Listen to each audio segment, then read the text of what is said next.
तो दोस्तों, जब से जुजुत्सु काइसन एनीमे का सीजन 2 खत्म हुआ है, तब से मैं देख रहा हूँ कि पूरे इंटरनेट पर चारों तरफ हर कोई बस सुकुना के बारे में ही बातें कर रहा है। एंड एनीमे से कुछ लोग तो ऐसे हैं जो सुकुना की पावर्स को गोकू से कंपेयर कर रहे हैं। और अब क्योंकि सुकुना ने मांगा के अंदर अपनी पावर्स से गोजो को हरा दिया है, इसीलिए कई सारे फैंस को अब ये लग रहा है कि सुकुना अपनी पावर्स से गोकू जैसे पावरफुल कैरेक्टर को भी डिफीट कर सकता है। एंड इसी चीज का पता लगाने के लिए आज हम सुकुना और गोकू इन्हीं दोनों कैरेक्टर के बीच एक बैटल कंपैरिजन करने वाले हैं। एंड इस बैटल कंपैरिजन के थ्रू हम ये पता करेंगे कि क्या सच में सुकुना अपनी पावर से गोकू को हरा पाएगा या फिर वो खुद गोकू के हाथों खत्म हो जाएगा। और हाँ, मैं आपको पहले ही बता दूं कि इस कंपैरिजन में हम मांगा से रिलेटेड कुछ भी बात नहीं करेंगे। तो बिना किसी देरी के चलिए शुरू करते हैं। तो सबसे पहले अगर हम बात करें एनिमे पर राज करने वाले गोकू की, तो गोकू ड्रैगन बॉल यूनिवर्स का काफी पावरफुल और स्ट्रॉन्गेस्ट कैरेक्टर है, जो कि हमेशा अपनी पावर्स से अपनी अर्थ और अपने यूनिवर्स को दुश्मनों से प्रोटेक्ट करता है। एंड ड्रैगन बॉल एनिमे के स्टार्टिंग से लेकर अभी तक गोकू ने अपनी पावर्स से कई बार अपनी अर्थ और अपने यूनिवर्स को डिस्ट्रॉय होने से बचाया है। एंड साथ ही उसने अपने यूनिवर्स को बचाने के लिए डिफरेंट टाइप्स के पावरफुल ओपोनेंट से फाइट करके उन्हें डिफीट भी किया है। एंड ड्रैगन बॉल यूनिवर्स के अंदर गोकू ने जिन लोगों को फाइट में हराया है, उनमें फ्रीजा और जिरेन जैसे गॉड लाइक पावर्स को पोजेस करने वाले कैरेक्टर भी शामिल हैं। गोकू की पावर्स की बात करें तो गोकू एक एलियन है जिसकी स्पीसीज को सैयन नाम से बुलाया जाता है। एंड ये सभी सैयंस अर्थ से नहीं बल्कि वेजेटा नाम के एक दूसरे प्लेनेट से बिलोंग करते हैं। ड्रैगन बॉल एनीमे के अंदर गोकू की स्पेशलिटी है कि वो अपनी हर एक फाइट में अपनी हर एक लिमिट्स को तोड़ के खुद को पहले से और भी ज्यादा पावरफुल बना लेता है। और ये चीज हम हर एक ड्रैगन बॉल सीरीज के अंदर कई बार देख भी चुके हैं। इसके अलावा गोकू के पास काफी सारे पावरफुल ट्रांसफॉर्मेशन फॉर्म्स भी मौजूद हैं, जिनमें ट्रांसफॉर्म होकर गोकू पहले से और भी कई गुना ज्यादा पावरफुल बन जाता है। एंड ड्रैगन बॉल एनीमे के अंदर हमें गोकू की जो सबसे पावरफुल फॉर्म देखने को मिली है, वो है उसकी अल्ट्रा इंस्टिंक्ट फॉर्म। एंड इस फॉर्म में एक बार ट्रांसफॉर्म होने के बाद गोकू इतना ज्यादा पावरफुल हो जाता है कि वो बिना अपनी बॉडी को मूव करे अपने बड़े से बड़े अपोनेंट को इजीली डिफीट कर सकता है। एंड अपनी इस फॉर्म के साथ तो गोकू जिरेन पर भी भारी पड़ गया था। अल्ट्रा इंस्टिंक्ट फॉर्म में आने के बाद गोकू के अटैक्स, उसके रिफ्लेक्सेस, उसकी स्पीड, ये सब एबिलिटी लाइट की स्पीड से भी कई गुना ज्यादा फास्ट हो जाती है। मतलब कि गोकू इस फॉर्म में ट्रांसफॉर्म होने के बाद अपने अपोनेंट पर लाइट की स्पीड से भी कई गुना ज्यादा स्पीड में अटैक्स कर सकता है, जिन्हें देख पाना भी किसी नॉर्मल इंसान के लिए नामुमकिन है। इसके अलावा इस फॉर्म के अंदर गोकू के ऑलमोस्ट सभी अटैक इतने ज्यादा पावरफुल हो जाते हैं कि अपने इन सभी अटैक से गोकू चाहे तो बड़े से बड़े प्लैनेट्स तक को डिस्ट्रॉय कर सकता है। और ड्रैगन बॉल सीरीज के अंदर तो हमें ये भी बताया है कि गोकू अपनी पावर से सिर्फ प्लैनेट्स को ही नहीं बल्कि वो चाहे तो अपने अटैक्स और पावर से पूरे यूनिवर्स तक को तबाह कर सकता है। ड्रैगन बॉल सीरीज के अंदर गोकू का जो सबसे पावरफुल और स्पेशल अटैक है, वो है उसका एनर्जी ब्लास्ट कामेहामेहा,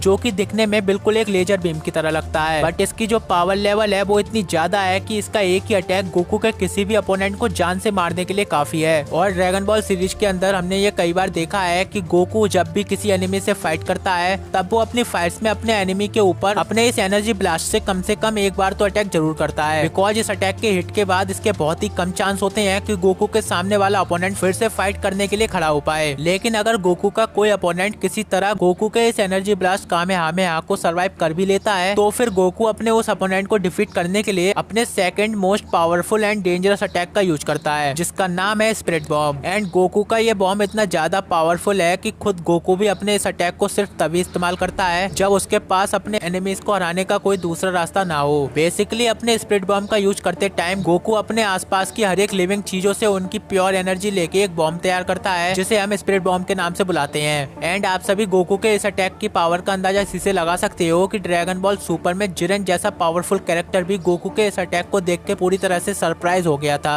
बट ये सब तो फिर भी कुछ भी नहीं, बिकॉज इन सब पावरफुल अटैक्स के अलावा गोकू के पास गोकू टेलीपोर्टेशन भी मौजूद है, जिसकी हेल्प से गोकू कहीं पर भी चुटकियों में टेलीपोर्ट हो जाता है। और अपनी इस एबिलिटी को गोकू अपनी हर एक फाइट में अपने एनिमीज पर अटैक करने और उनके अटैक से बचने के लिए यूज करता है। बात करें गोकू की फिजिकल एबिलिटीज की, तो गोकू की बॉडी की सभी फिजिकल एबिलिटीज लिमिटलेस हैं। मतलब कि ड्रैगन बॉल एनीमे के अंदर हमें आज तक गोकू की फिजिकल एबिलिटीज की कोई भी लिमिट्स नहीं दिखाई गई। गोकू जब भी अपनी फाइट्स में हारने वाला होता है, तब गोकू अपनी एक बिल्कुल ही नई फॉर्म में ट्रांसफॉर्म होकर उस फाइट को किसी न किसी तरह जीत ही जाता है। एंड यही बात उसे बनाती है गॉड गोकू।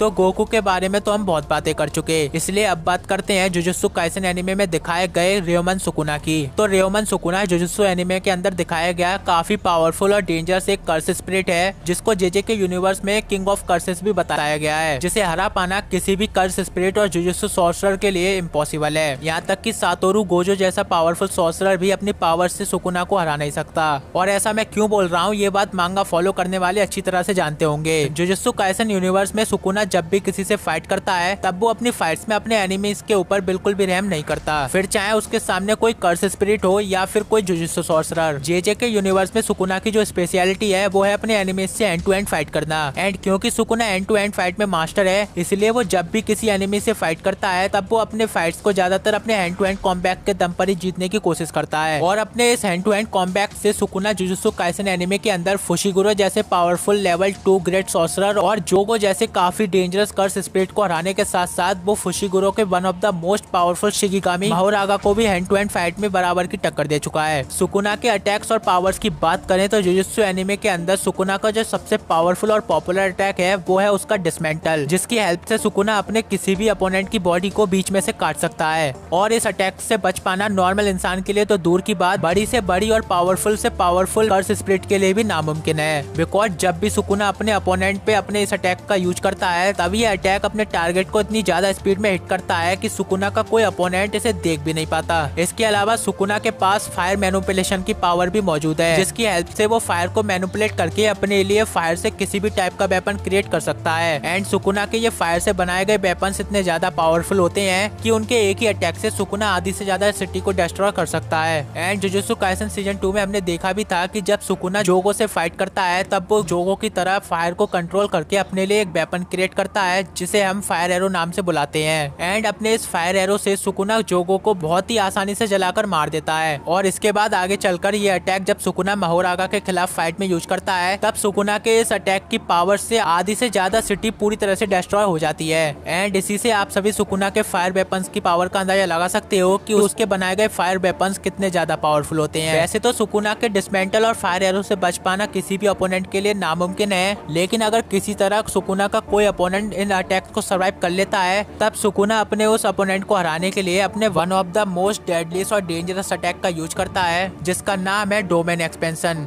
एंड सुकुना का ये डोमेन एक्सपेंशन बाकी के दूसरे कैरेक्टर के डोमेन एक्सपेंशन से बहुत ही ज्यादा अलग है। बिकॉज सुकुना अपने डोमेन एक्सपेंशन को बनाते टाइम ना तो कोई बैरियर बनाता है और ना ही कोई अलग दुनिया, बल्कि सुकुना अपने आसपास के 200 मीटर की जगह कोई अपना डोमेन एक्सपेंशन बना लेता है।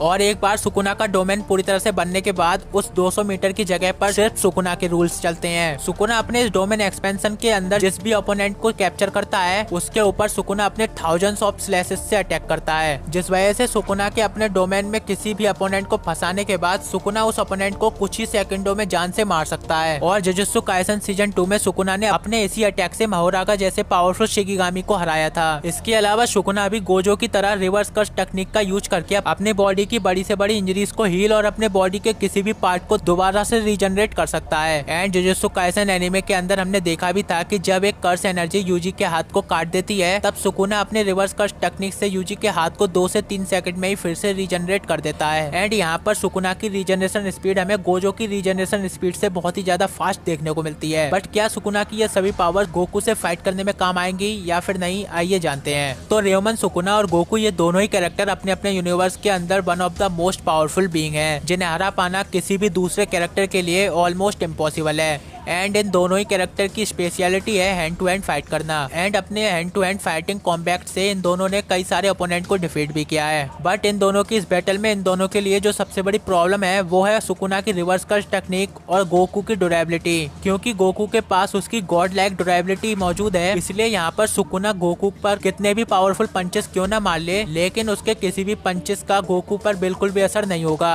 और ठीक इसी तरह गोकू चाहे अपने पंचेस से सुकुना को कितना भी इंजर्ड क्यों ना कर कर ले, लेकिन सुकुना अपनी रिवर्स कर्स टेक्निक से खुद को बार बार हील करता रहेगा। इसीलिए इस बैटल में ये दोनों एक दूसरे को अपनी नॉर्मल पावर से बिल्कुल भी नुकसान नहीं पहुंचा सकते। एंड जैसे ये बात सुकुना को पता चलेगी, वो गोकू को बीच में से काटने के लिए वो उसके ऊपर अपने डिसमेंटल स्लैशेस से अटैक करेगा। बट सुकुना के स्लैशेस यहाँ पर इतने पावरफुल नहीं कि वो गोकू की बॉडी को काट सके, क्योंकि गोकू की बॉडी इतनी ज्यादा स्ट्रॉन्ग है कि वो सुकुना के इन सभी अटैक्स को इजीली सर्वाइव कर सकती है। एंड आप सभी गोकू की ड्यूरेबिलिटी का आइडिया इसी से लगा सकती हो कि ड्रैगन बॉल यूनिवर्स के अंदर गोकू के ऊपर इतने पावरफुल अटैक्स हुए हैं कि उन अटैक्स के सिर्फ शॉक वेव से ही प्लैनेट्स तक डिस्ट्रॉय हो रहे थे। सो आप सोच ही सकते हो कि गोकू ने ड्रैगन बॉल यूनिवर्स में कितने पावरफुल अटैक्स को सर्वाइव किया है। इसलिए आई एम श्योर कि इस बैटल में सुकुना का कोई भी अटैक गोकू को बिल्कुल भी नुकसान नहीं पहुंचा पाएगा। और रही बात सुकुना के डोमेन एक्सपेंशन की, तो मैंने आपको पहले ही बताया था कि सुकुना का डोमेन एक्सपेंशन एक ओपन डोमेन है जिसका कोई भी बैरियर नहीं है, और कोई भी सुपर स्पीड वाला कैरेक्टर चाहे तो इस डोमेन से इजीली बाहर निकल सकता है। एंड क्योंकि गोकू के पास उसका गोकू टेलीपोर्टेशन है, इसलिए वो सुकुना के डोमेन के अंदर से इजीली टेलीपोर्ट होके बाहर आ सकता है। इसके अलावा अभी तक तो हमने गोकू के अल्ट्रा इंस्टिंक्ट फॉर्म के बारे में बात ही नहीं की, क्योंकि एक बार गोकू के इस फॉर्म में ट्रांसफॉर्म होने के बाद सुकुना का कोई भी अटैक गोकू को छू भी नहीं पाएगा, क्योंकि इस फॉर्म के अंदर गोकू लाइट की स्पीड से भी कई ज्यादा स्पीड में मूव और अटैक्स कर सकता है। एंड अपने इस फॉर्म में आने के बाद गोकू सुकुना पर हर एक सेकंड में इतने अटैक्स करेगा जिन्हें देख पाना भी सुकुना के लिए नामुमकिन होगा। और रही बात सुकुना के हीलिंग पावर्स की, तो जितनी देर में सुकुना अपनी एक इंजरी को हील करेगा, तब तक गोकू अपने स्पीड और अटैक से सुकुना को 20-30 इंजरीज और पहुंचा देगा। इसलिए इस बैटल में मुझे ऐसा लगता है कि सुकुना पावरफुल तो है, बट वो अभी इतना पावरफुल नहीं कि वो अपनी पावर से एनिमे गॉड को हरा सके। इसलिए इन दोनों की इस बैटल में मुझे ऐसा लगता है कि सुकुना गोकू के अल्ट्रा इंस्टिंक्ट फॉर्म के आगे हार जाएगा और गोकू इस बैटल को बहुत ही आसानी से जीत जाएगा। बट आपको क्या लगता है? आप मुझे अपना ओपिनियन कमेंट में जरूर बताना। और अगर आपने अभी तक हमारा गोजो वर्सेस अवेंजर्स वाला कंपैरिजन नहीं देखा है, तो आप उसे भी जाकर चेकआउट कर सकते हो।